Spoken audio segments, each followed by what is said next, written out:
వాడు వైఎస్ఆర్సీపీ వాళ్ళ తెలుగుదేశం వాళ్ళ అనేది లేదు. తప్పు చేశారంటే అది తప్పే. తప్పు ఎవరు చేయకూడదు.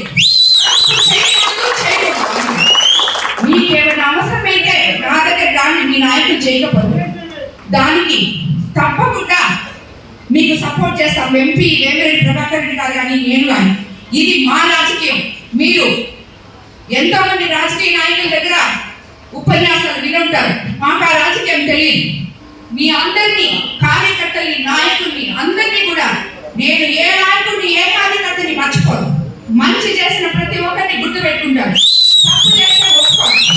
అంటే మాత్రం కదా ఎమ్మెల్యేకి పేరు తెలియదు అని కాదు. ప్రతి ఒక్కరు ఏ సమస్య ఉంటే నీ పేరు నాకెందుకు, నీ సమస్య నాకు కావాలి. ఆ సమస్య నీకు తీరిందా లేదా అది చెప్పండి ఫస్ట్. ఎవరైనా నా ఇంటి ముందరికి వచ్చి అమ్మ నాకు ఇది అంటే నేను చేయకపోతే అప్పుడు చెప్పండి. మీతో మాట్లాడి మీ వెనకాల పోగానే ఇంకొకరికి పనిచేయడం ఇలాంటి రాజకీయాలు మాకు రావు.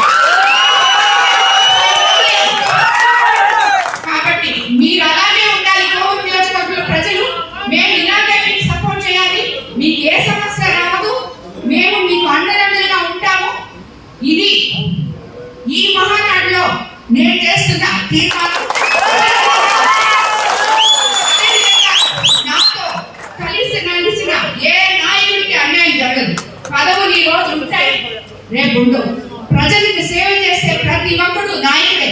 నాతో కలిసి నడిచి 54,000 మెజార్టీతో నన్ను గెలిపించారు. మీకందరికీ ప్రజలకి శిరస్సు వంచి నమస్కరిస్తున్నాను.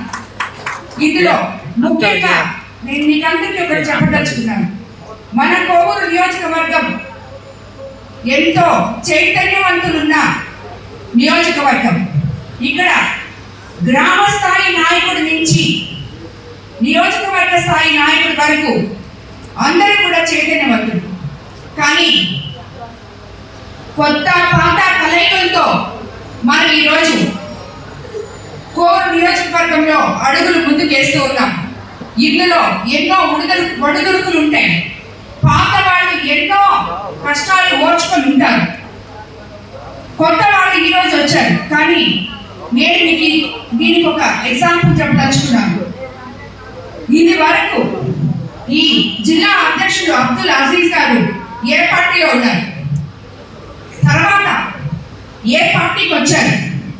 మొన్న కష్టకాలంలో తెలుగుదేశం పార్టీ అధికారంలో లేనప్పుడు ఎటువంటి కల్మషం లేకుండా పార్టీని తన భుజాల మీద వేసుకొని మోదీ తీసుకొచ్చారు. ఒక నాయకుడికి ఏ పార్టీ నుంచి ఎప్పుడు ఏ పార్టీలోకి వచ్చామో అన్నది కాదు, వచ్చిన తర్వాత విశ్వసనీయత ఆ పార్టీలో ఆ పార్టీ నాయకుల మీద ఉందా, కార్యకర్తల మీద ఉందా లేదా ఈ పార్టీలో నుంచి వచ్చారు అనేది అనవసరం. వచ్చిన తర్వాత ఆ కార్యకర్తల్ని, ఆ నాయకుల్ని వాళ్ళు అనుసరించి, పార్టీ సిద్ధాంతాన్ని అనుసరించి ఆ పార్టీలో విశ్వాసంగా పనిచేయడమే గొప్ప విషయం. కాబట్టి ప్రతి ఒక్కరు కూడా ఇక్కడ ఉన్న నాయకులు, కార్యకర్తలు గ్రామ స్థాయి నుంచి ఒక నాయకుడిగా ఎదగాలనుకున్న నువ్వు నీ గ్రామంలో ఏం జరుగుతుంది, ఇది నేను ప్రతిసారి చెప్తున్నాను ప్రతి నాయకుడికి. ఇక్కడ చాలా మంది గ్రామ స్థాయిలు ఉన్నారు, నియోజకవర్గ నాయకులు ఉన్నారు, మండల నాయకులు ఉన్నారు. ప్రతి ఒక్కరికి చెప్తున్నాను, నీ గ్రామంలో ఒక గ్రామంలో 2,000 మంది ఉంటే ఒక గ్రామంలో 5,000 మంది ఉంటారు. ఆ గ్రామానికి 4 నాయకులు ఉంటారు. ఒక ఎస్సీసీలో ఉంటారు, ఒకడు బీసీ నాయకులు ఉంటారు, ఒకడు ఓసీ నాయకులు ఉంటారు. ఈ నాయకులందరూ అసలు ముందు మీ సచివాలయంలోకి మీరందరూ అడుగు పెడుతున్నారా? మీ ఊరు